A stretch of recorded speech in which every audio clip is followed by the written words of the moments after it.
એકદમ યમી અને ટેસ્ટી એવી ચટણી રેડી થઈ ગઈ છે. ચાલો ફ્રેન્ડ્સ જમવા.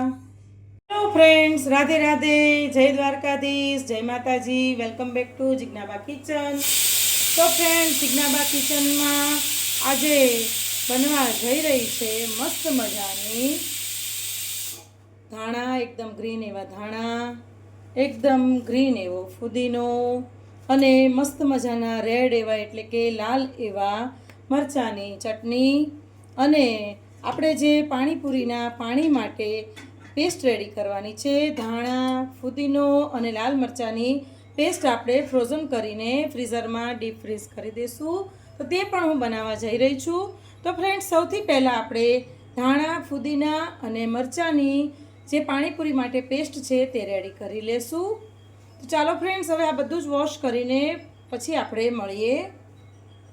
તો ફ્રેન્ડ્સ, હવે આપણા ધાણા અને ફુદીનો સરસ વોશ થઈ ગયું છે. હવે આને આપણે ધાણા તો ઓલરેડી સુધારેલા જ છે, ફુદીનાને ઝીણો ઝીણો કટ કરી દઈશું. ફુદીનાને આપણે દાંડી હોતો જ કટ કરવાનો છે. અને ફ્રેન્ડ્સ, તમને એવું થશે, જે મને ઓળખતા હશે, જે મારા કોન્ટેક્ટમાં હશે, એમને એવું થતું હશે કે આ તો રહે છે ધોળકામાં અને લાલ મરચાં ક્યાંથી લઈ આવ્યા. તો ફ્રેન્ડ્સ, આ લાલ મરચાં મારા ભાભી આવ્યા હતા વઢવાણથી, તો એ લઈ આવ્યા છે. તો મને એવું થયું કે લાવો ચલો આની મસ્ત મજાની ચટણી બનાવીએ. તો ચાલો ફ્રેન્ડ્સ, હવે આપણે ચટણી અને પેસ્ટ બંને બનાવી લેશું. ફ્રેન્ડ્સ, સૌથી પહેલાં આપણે પાણીપુરીની પેસ્ટ રેડી કરીશું.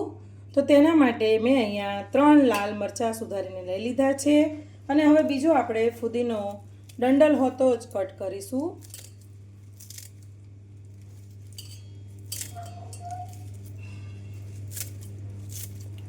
આવી રીતે ફુદીનો આપણે કટ કરી દઈશું. ફ્રેન્ડ્સ, આ મરચાં થોડા તીખા હોય છે, એટલે તમે જે રીતની તીખાશ ખાતા હોય તે રીતે તમે મરચાં એડ કરી શકો છો. ફ્રેન્ડ્સ, આપણા ધાણા સરસ કટ થઈ ગયા છે, મરચાં પણ સરસ કટ કરી નાખ્યા છે. આ બધું આપણે મિક્સરમાં જ ક્રશ કરવાનું છે. ત્યારબાદ આપણે જે પાણીની જે પેસ્ટ આપણે રેડી કરી રહ્યા છીએ તેમાં આપણે 1 નંગ ડુંગળી એડ કરી દઈશું. નાની એવી જ મેં ડુંગળી લઈ લીધી છે. ત્યારબાદ તેમાં આપણે 8 થી 10 કળી લસણની એડ કરી દઈશું. ત્યારબાદ તેમાં આપણે નાનું એવું આદું કટ કરી લેશું.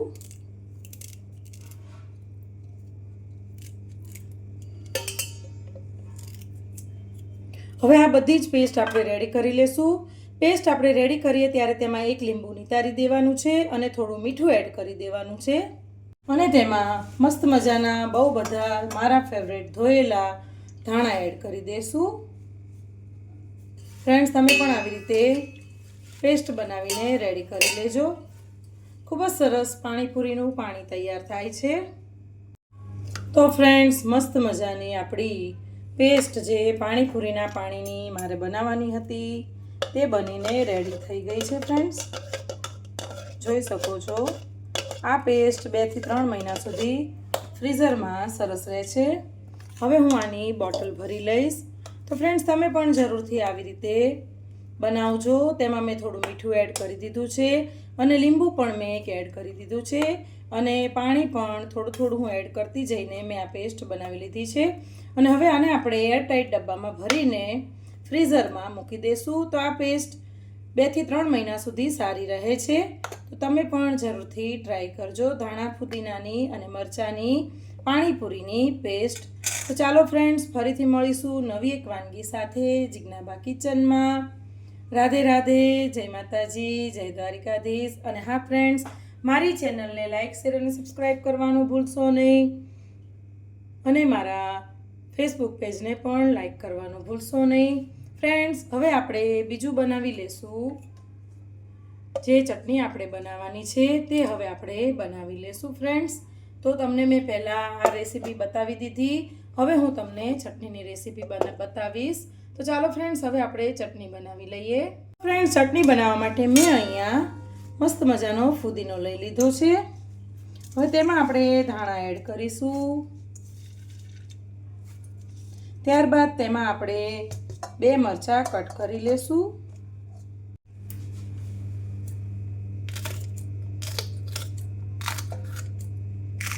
ફ્રેન્ડ્સ, આ મરચાં ખૂબ જ તીખા હોય છે.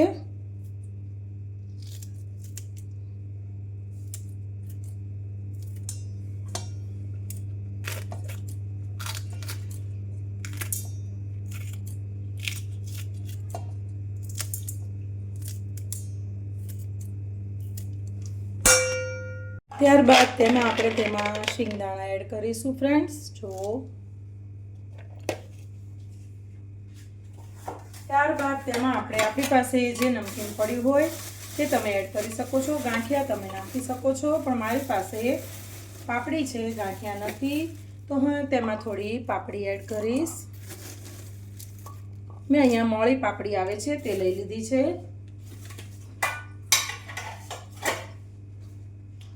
ત્યારબાદ આપણે ચટણીનો ખટ મીઠો ટેસ્ટ આપવા માટે તેમાં આપણે થોડો ગોળ એડ કરીશું.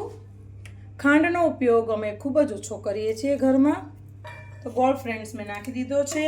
અને ચટણી બનાવતી વખતે મિક્સરમાં જ આપણે લીંબુ નિતારતું જવાનું છે, જેથી આપણી ચટણીનો કલર એકદમ ગ્રીન રહે.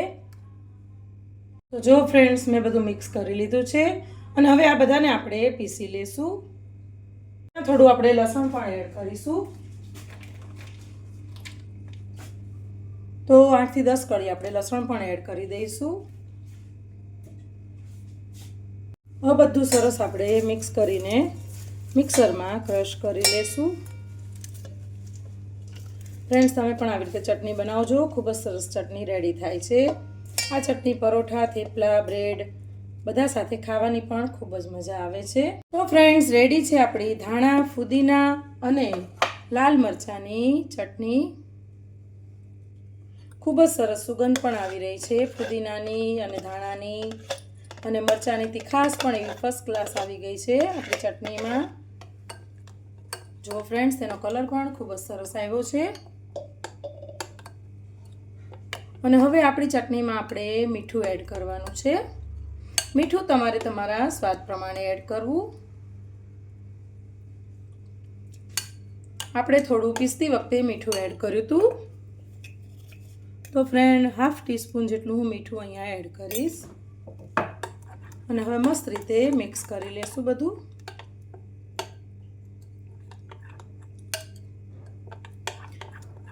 ફ્રેન્ડ્સ, આ ચટણી બ્રેડ પકોડા, સમોસા, પછી સેન્ડવિચ એ બધા સાથે ખૂબ જ સરસ લાગે છે.